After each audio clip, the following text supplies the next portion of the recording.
안녕하십니까. 쪽쪽부동산입니다. 집 살까 말까 올해는 참 갈팡질팡하는 한 해가 아닌가 합니다.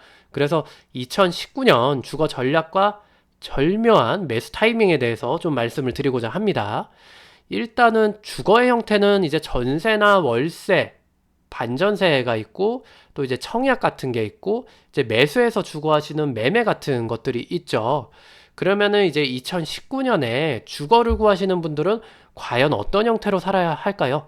제가 결론부터 좀 말씀을 드리면 2019년 주거 전략은 전세로 사시라고 추천을 드립니다. 이게 월세나 반전세 같은 경우는 이게 매달 나가는 좀 현금이 좀 부담스러우시죠? 그래서 반대로 생각하면 월세 받으시는 집주인분들은 이제 수익형 부동산 운영하시는 분들이잖아요. 그래서 그분들은 그 은행의 금리보다 이제 한 두 배, 세 배 정도 높은 5% 이상의 집 매매 대금의 5% 이상의 월세금을 좀 받아 가시거든요. 그래서 매달 그렇게 현금 내시는 거는 좀 비효율적이라고 생각을 좀 하고요. 종잣돈 마련해서 전세하시는 게 낫다고 생각을 좀 하고 있습니다. 그리고 청약 같은 경우도 현실 가능성이 없습니다. 그래서 청약 점수 60점 이상이신 분들한테 해당되고 이분들 한 20년 막 무주택 가까이 무주택을 20년, 30년 하시고 자녀분들도 많으셔서 진짜 엄청나게 점수를 쌓으신 분들한테는 해당되는 얘기고 또 청약이 다 요새 분양이 선분양제잖아요. 그래서 청약이 당첨돼도 2년이나 늦으면 3년 후에 집에 입주할 수 있는 상황이기 때문에 청약도 조금 권해드리지 않고 있고요. 매매는 그럼 어떠느냐? 매매는 지금 아파트가 어떻습니까? 아파트 값이 굉장히 비싸죠. 그래서 주식으로 따지면 지금 상투입니다. 굳이 올랐을 때 상투에 살 필요는 없지 않겠습니까? 그래서 저는 전세를 일단 추천을 드리고 그러면 이런 것들 비교만 해서 전세라고 추천을 하느냐? 그거는 아니고요. 다음 장부터 좀 더 왜 전세인가 올해 그래서 자세히 좀 알아보도록 하겠습니다. 일단 공급 물량 한번 들여다보겠습니다. 그래서 공급 물량 보시면 2019년이 공급 물량이 최대입니다. 도표를 보시면 서울시 아파트의 공급 물량인데 그 2013년도 이후에 20년까지의 공급 물량을 봤을 때 2019년이 5만 981호로 최대 수준임을 좀 알 수가 있죠. 그리고 2020년도에도 4만 호라는 상당한 물량이 좀 공급이 됩니다. 그 공급 물량이 많아지면 전세가가 당연히 떨어지겠죠. 그래서 2019년이 전세를 싼 값에 들어가기 좋은 시점인데요. 그러면 2021년과 2022년에도 공급 물량이 많을 거냐? 그렇지는 않습니다. 2021년과 2022년에는 공급 물량이 갑자기 팍 줄 걸로 예상이 되는데요. 왜냐면 이제 건축행위 허가 건수를 보시면 알아요. 그래서 건축행위 허가 건수 보시면 2017년과 2018년에 1.3만 호와 이제 1.1만 호, 11,000호로 해서 요 건수가 2019년 5만 호 대비해서 거의 5분의 1 수준이잖아요. 5분의 1 수준으로 떨어지게 됩니다. 이 건축행위 허가 건수라는 거는 이제 주택 공급의 좀 선행 지표 같은 거거든요. 그래서 허가된 건수만큼 2년, 3년 뒤에 공급된다라고 보시면 되는데요. 그래서 2021년과 2022년에 공급 물량이 좀 적어질 것으로 예상이 되는 거죠. 그래서 이때 되면은 또 전세 구하시기가 좀 힘들어지는 시기가 오실 수도 있어요. 다만 이제 2023년부터 상기 신도시 공급한다라고 지금 계획을 발표한 상태인데 3기 신도시도 이제 제일 큰 문제로 이제 토지 보상 문제 비싼 값에 이제 기존 입주민들과 토지 소유자들이 받아가려고 하잖아요, 보상을. 이런 토지 보상의 해결 문제, 그리고 건설 시행사를 어디로 선정할 것이냐. 이것도 조건이 맞아야 선정이 되는 거기 때문에 그런 문제도 있고 정부의 부동산 및 건설 경기에 대한 정책 판단적인 것도 있어요. 그리고 정부 예산 같은 경우도 있을 수 있고 여러 가지 변수에 의해서 일반적으로 미뤄질 가능성이 좀 높습니다. 미뤄질 가능성이 높고 최소한 상기 신도시인 계양, 과천, 남양주, 하남이 동시 공급은 안 되겠죠. 순차적으로 공급이 되기 때문에 전망이 좀 불투명합니다. 23년에도 그래서 바로 이 신도시 물량이 전부 다 공급된다고 보시면 안 되고 요거 좀 쪼개져서 한 25년, 6년까지 쪼개져서 공급이 된다라고 보시면 될 것 같습니다. 그래서 21년, 22년에 부족한 물량이 23년도에도 그 기조가 조금 유지될 수 있기 때문에 현재 이 많이 공급되는 요 19년, 20년에 전세를 좀 놓치지 마시라고 좀 말씀을 드리는 거고요. 그리고 왜 전세인지 두 번째 좀 전세 가격 지수 좀 살펴보겠습니다. 여기서 100이 2017년 10월 가격으로 보시면 되고, 그걸로 봤을 때 2018년 4월부터 2019년 3월까지의 전세 가격 지수를 이제 서울의 지역별로 지금 나눠 놓은 이 표인데, 그 2018년 이제 동남권, 2018년 4월 이후에 동남권이 헬리오빨 이제 만 세대 가까이 공급해서 전세 지수가 지금 많이 떨어져 있습니다. 그래서 동남권은 지금 싼 상태라고 보시면 되고, 나머지 도심권, 서부권, 그리고 동부권, 서남권은 지금 여기 보시면 별로 안 떨어진 것처럼 보이실 수 있는데, 그런데 매매 가격 오른 거에 비하면 상대적으로 많이 떨어진 거예요. 이게 매매 가격은 이제 지역별로 차이가 있을 수 있지만 18년 초반 대비해서 최소 지금 104%, 105% 이상 가서 막 이 끝에 있거든요. 그리고 강남은 110%까지도 지금 올라갔다가 조금 떨어졌죠. 그런 상황입니다. 그에 비해서 전세가는 비슷하거나 지금 소폭 하락을 했죠. 전 지역이. 그렇기 때문에 상대적으로 지금 전세 가격은 매매가 대비해서는 지금 싼 상황으로 지금 보이고, 그리고 동남권은 엄청 떨어졌잖아요. 그래서 2019년 동남권 전세 적극 추천을 드리고요. 이제 직장이나 지역이 여의치가 않아서 다른 지역의 전세를 굳이 얻으셔야 한다, 이런 분들은 이제 저는 올해 하반기까지 상황을 좀 더 보시고 전세 구하시는 것도 괜찮다라고 추천을 드립니다. 왜 지금 말고 하반기까지 더 보시라고 말씀을 드리냐면, 이제 우리 2018년 12월부터 이제 3월까지 공급 물량이 좀 쏟아졌죠. 공급 물량이 쏟아지다가 4월, 5월에 지금 주춤해서 전세가가 지금 하락하다 멈춘 상황이에요. 근데 6월부터 다시 이게 시작이 됩니다. 그래서 하반기에 쏟아지는 물량이 상반기보다 더 많습니다. 그리고 지금까지 헬리오빨 전세 하락이었다면 6월부터는 강동구빨 전세 하락으로 불리게 될 것 같은데, 헬리오가 전세 가격이 지금 떨어지다가 34평에 6억에서 6억 5천 선에서 어느 정도 진정세를 보이고는 있지만, 이제 워낙에 대단지라 현재 제가 방송하는 지금 이 시점에 네이버에 내놓은 매물 한번 검색을 해보세요. 검색을 해보시면 물량 나온 게 전세가 5,523호이고요. 월세로 내놓은 게 2,477호거든요. 합치면 8,000세대입니다. 8,000세대가 여러분들의 입주를 기다리고 있는 상황이에요. 6억 선에서 34평. 근데 이제 6월 전에 이 8,000세대가 다 계약이 될까요? 저는 아니라고 보고요. 이 8,000세대는 전체 세대수 대비해서 굉장히 많은 물량이에요.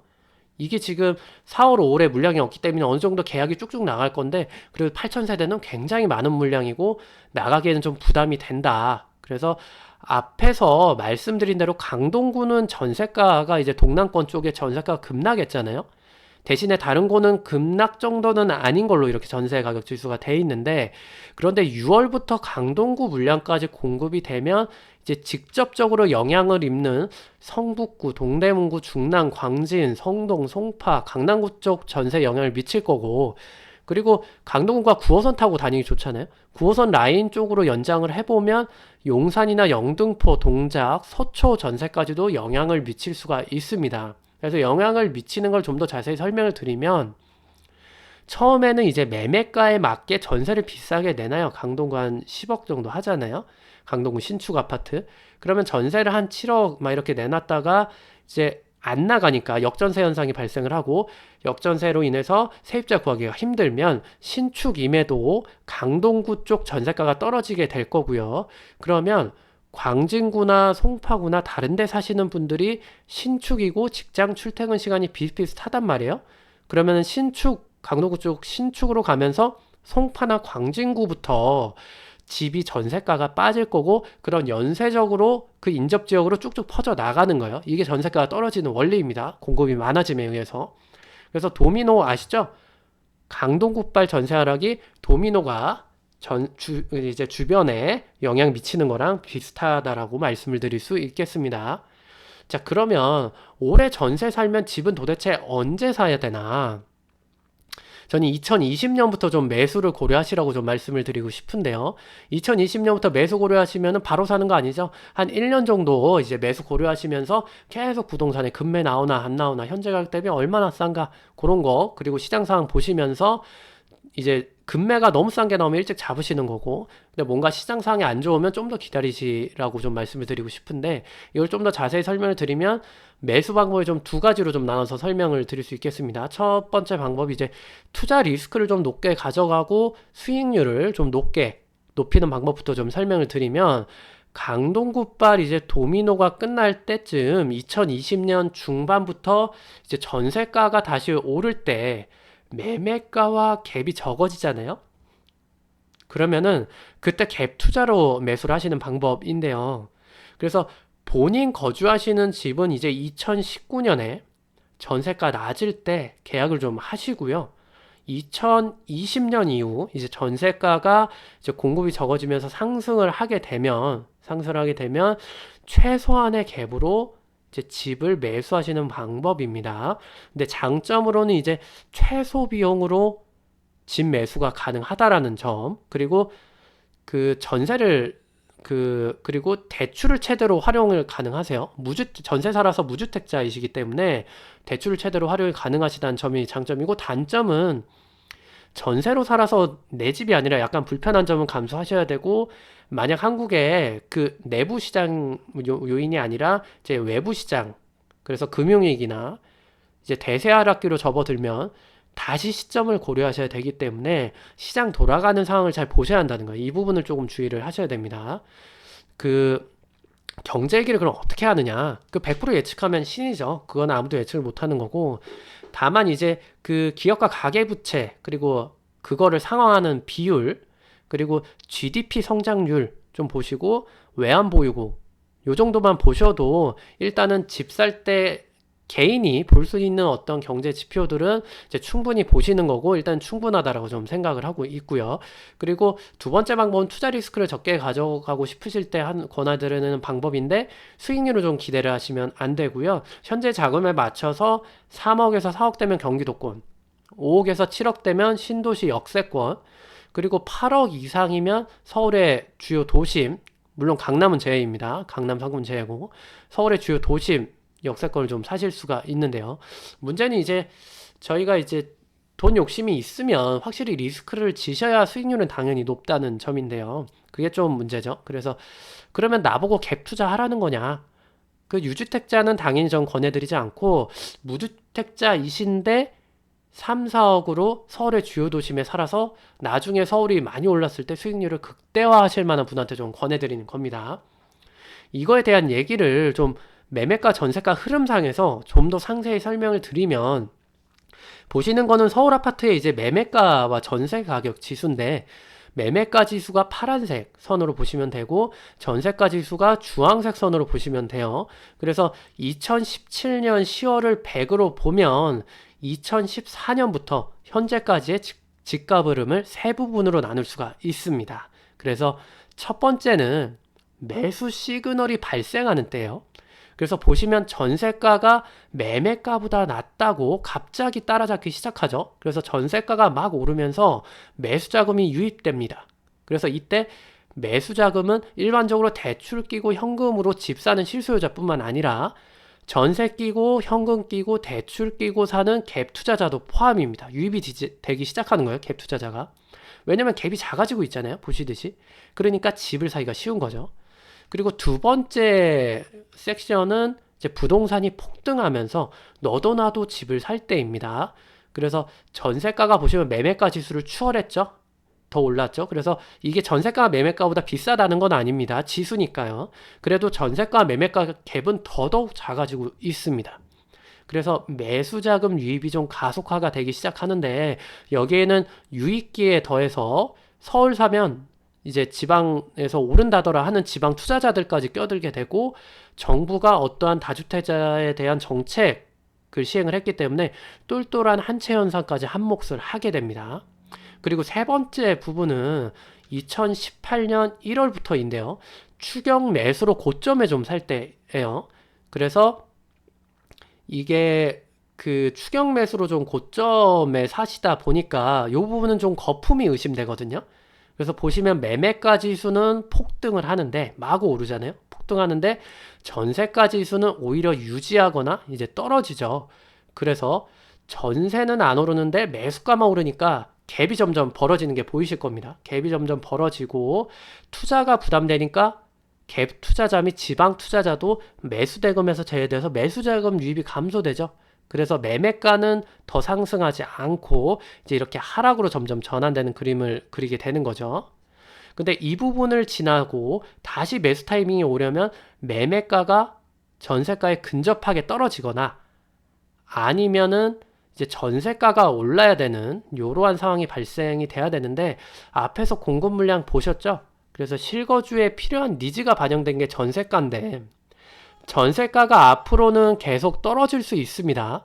그래서 최소한 현상 금액을 유지하거나요. 그러면은 매매가는 더 이상 오르지 않겠죠. 왜냐면 갭이 큰 차로 벌어져 있으니까. 그러면 매매가 떨어질 가능성이 좀 크게 되고. 그래서 근데 만약에 집 가지신 분들이, 유주택자 분들이 버틴다면, 갭이 커도 버틴다면 공급이 적어지고 물가 오르고 근로소득 올라서 현금 다시 쌓이고 전세가가 다시 오르게 되는 2021년 이후의 상황을 좀 봐야 되는 거거든요. 그래서 제가 갭 투자를 권해드리는 게 아니고 매수 시그널은 어디에서 옵니까? 갭 투자가 성행할 때 온다는 거예요. 이게 집을 적은 금액으로 사기 쉬워지기 때문에 갭이 적어지면 그래서 집값 올리기도 그만큼 쉬워져요. 그래서 매수 시그널이 지금은 이제 생기는 게 아니라 매도 시그널이 생기는 때거든요. 물론 이제 현재 가격으로는 잘 안 팔리겠지만요.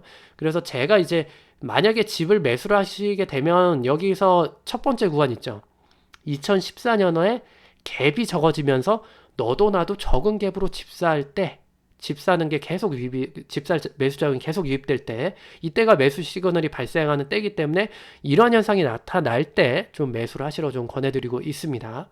그래서 일요일인가요? SBS 스페셜에서 이제 집 살까 말까라고 방영을 했는데 저는 개인적으로 좀 재밌게 봤는데요. 신혼 부부부터 아이들 키우고 계신 부모님들까지 집에 대한 고민은 이제 평생 안고 가야 하는 것 같아요. 없어도 고민, 있어도 고민. 그래서 보면서 방송의 전문가들 중에서 막 집을 실거주 하실 거면 당장 사시라고. 지금이 매수자가 갑인 시대다라고 하시는 분들이 계시는데 그 근거로 중장기적으로 부동산만큼 안전한 자산은 없다 하는데 저건 아닌데 라는 생각이 들더라고요. 그래서 요런 약간 비슷한 주제로 좀 방송을 준비했고요. 물론 이제 집 사셔야 되고 부동산 가지고 수익도 보셔야 되고 노후에 든든한 자산 마련도 하시는 게 맞죠. 맞는데 굳이 우리가 현재 이 안 좋은 상황에서 무리해서 고점에 살 필요가 있느냐 좀 생각을 해주셨으면 좋겠고요. 그래서 다음과 같이 말씀을 드립니다.